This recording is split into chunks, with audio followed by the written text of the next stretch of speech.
Hello! In today's lesson, we're gonna create the last widget area of our theme. It will be a widget area here at the bottom of the theme, where the user will be able to include a maximum of 3 widgets. Of course, they can always include more widgets, but the final result may not look so nice. The initial idea will be only 3 widgets, okay? For starters, we will register one more widget area in the functions file. So let's copy this last excerpt here. And let's just change the value of the fields.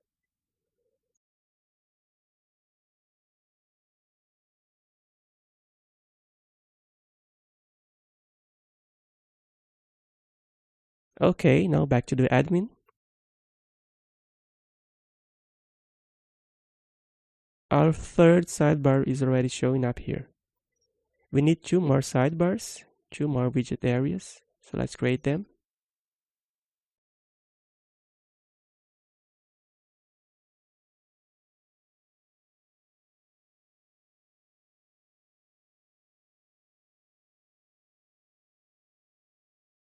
Okay, now we got the 3 widget areas available. How do we make them work? Well, we need to open the footer.php file, which is where we call the sidebars. This time we don't need to create a separate sidebar file, okay? By the way, it's not always required that you create a sidebar file. So let's call the widget areas directly here. So if is active sidebar, and we pass the ID of the first area in here. We finish the if down here. And here we call dynamic sidebar. And pass the same ID. Now we can do the same thing for the next widget areas.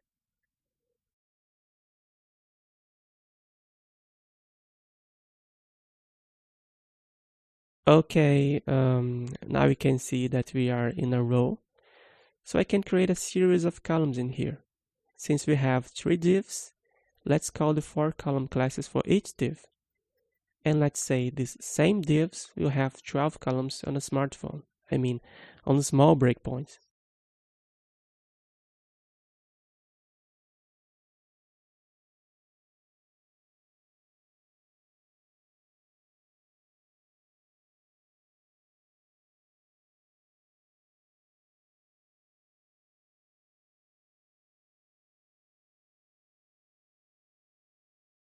By creating the divs here inside the if block, we make it clear that any HTML will only appear if there are widgets inside the areas.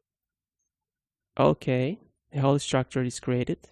Now all we have to do is drag and drop any widgets inside the areas we created in the admin. So let's go. And I'll begin with an HTML widget. I'm gonna write a title. And I'll paste a very simple HTML content here that I've created ahead of time. Here in the second widget, I'll place a menu, okay? Actually, now I can create a menu only with pages that have any relation with the store. Let's go over to Appearance, Menus. Let's create a new menu. Its name will be Widgets Menu.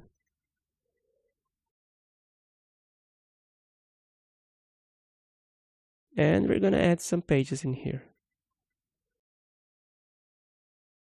In the case of this menu, we will not associate it with any menu position.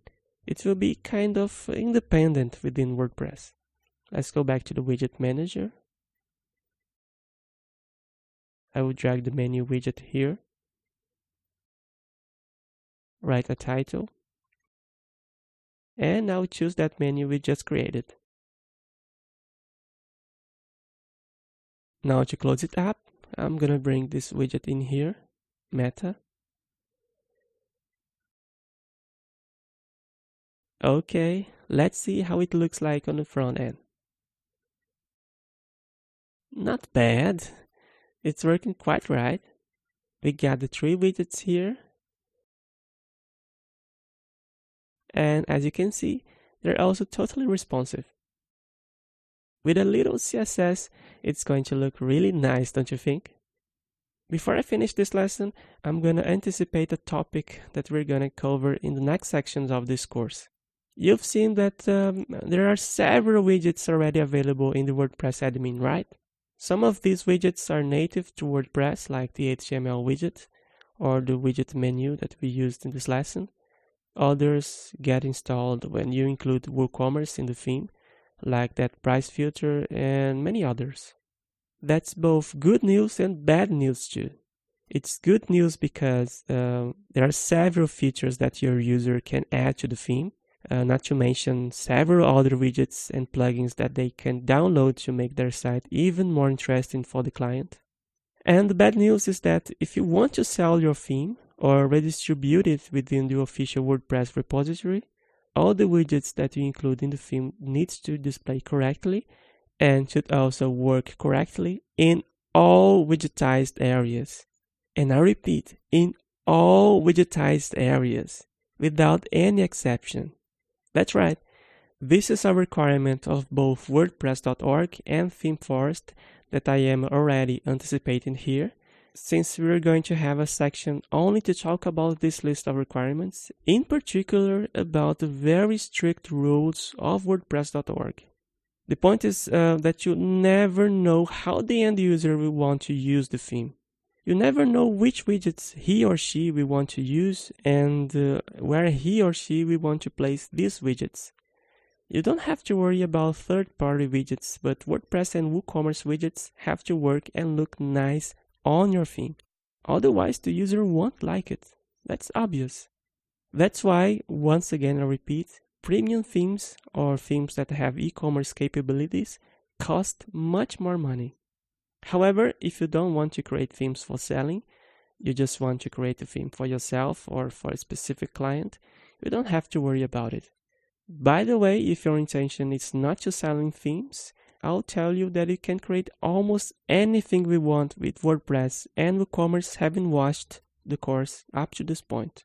The next lectures and sections, with the exception of the lectures on security in WordPress, which is useful for everyone, will bring more interesting information for those who want to take the next step in their career as a theme developer.